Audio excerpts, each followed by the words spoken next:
are some of the most cursed, illegal LEGO items that you really want to avoid. Let's start. Back in the early 2000s, almost no girls were buying LEGO, so they started to make dollhouses and start crossovers with Disney. Some of this stuff already looked super cursed, but nothing was quite as bad as the Scala set that they released in 2001, which featured this terrifying baby called Thomas. A bunch of sets had featured Thomas before, but he never looked quite as cursed as this. His face looks creepy enough, but look at his body. Yeah, Thomas didn't last too long on shelves. Thank God. The only thing worse than a creepy low-quality baby is this horrifying realistic LEGO figure made out of clay. North of the border decided that Thomas wasn't creepy enough and sculpted easily the most disturbing thing I've ever seen. Not only does he have those soulless black eyes, but under the shirt he's also got a realistically carved body complete with nipples, toenails, and hands. I'm not scared of ghosts, but that terrifies me. Okay, well, if the humanoid figures are as cursed as this, surely the animals aren't that bad, right? Ugh, I should have guessed. A giraffe LEGO released in 2013 whose only purpose is to stare straight into your soul. You'd think after making something as horrifying as this, LEGO would learn, but nope. They released another one just 3 years later, and this time he has a body too. Thankfully, they thought twice about releasing him again in 2018 and gave us this dude instead. He seems chill.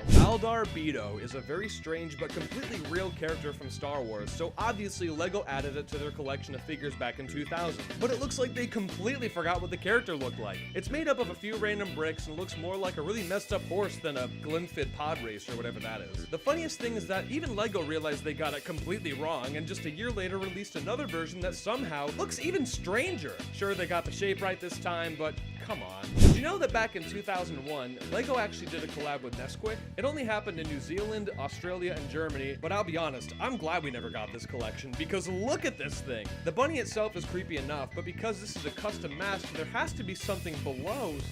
Oh my God, it's even worse. What's crazy is that this illegal rabbit actually costs over $50 on eBay. Why? But it turns out the Nesquik Bunny isn't the only figure that hides a seriously cursed secret behind the mask. This Snowman minifigure looks innocent enough when he's fully built, but if his carrot nose were to melt off, you'd be met with a super cursed surprise. Turns out there's actually just a random guy hidden under the mask, and he definitely looks like he's doing something illegal. There's also the King Triton minifigure whose head can be removed to reveal literally nothing, which, while creepy, is way better compared to the mouth of Sauron, who has a truly hideous mouth, but nothing else other than these weird scar wrinkle things. I think I'll put the mask back on this one. LEGO has done dozens of collabs with brands like Star Wars, Harry Potter, Disney, and many more, but somehow despite thousands of people asking for it over the years, we've never had a Shrek LEGO set, leading many people to take matters into their own hands, creating some of the most cursed fan figures of all time. It's like it's impossible to make this thing look good, but it turns out we might not have to wait that long for a real Shrek set, as Ash and Flash managed to get 10,000 supporters on his LEGO Ideas set, and it's being reviewed right now for official release. There are tons of minifigures that just kind of exist for no reason. There's the giraffe guy from before, a corn guy, a super cool banana dude, and even literally just a guy in a chicken suit. But none are quite as random as the brick suit guy, who is literally just in a brick suit.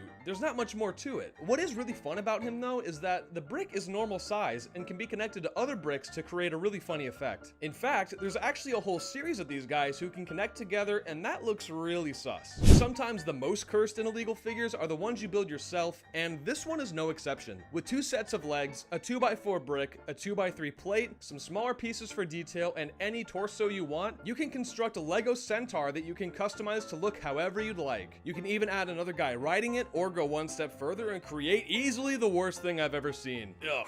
LEGO and Minecraft are two things that go hand in hand, so it's no surprise that the two brands have done countless collabs together. So tell me how on earth they still haven't managed to make Steve and Alex look normal yet. Almost every version of them looks super cursed, and while they've managed to figure out most of the mobs and animals, the fox and cat figures are true abominations. I do like the chicken though, but that's not nearly as illegal as this next one, as this is a LEGO build constructed out of a bunch of small purple LEGO pieces, and after a while of adding these pieces up, YouTuber Brickbending had all the pieces attached together, and once lifted up, this build being able to rotate 180 degrees, this is one of the coolest, but most illegal LEGO creations ever seen, making this a certified cursed LEGO build. But the most illegal thing of all is not subscribing right now, or else a LEGO policeman will literally arrest you in real life. So subscribe.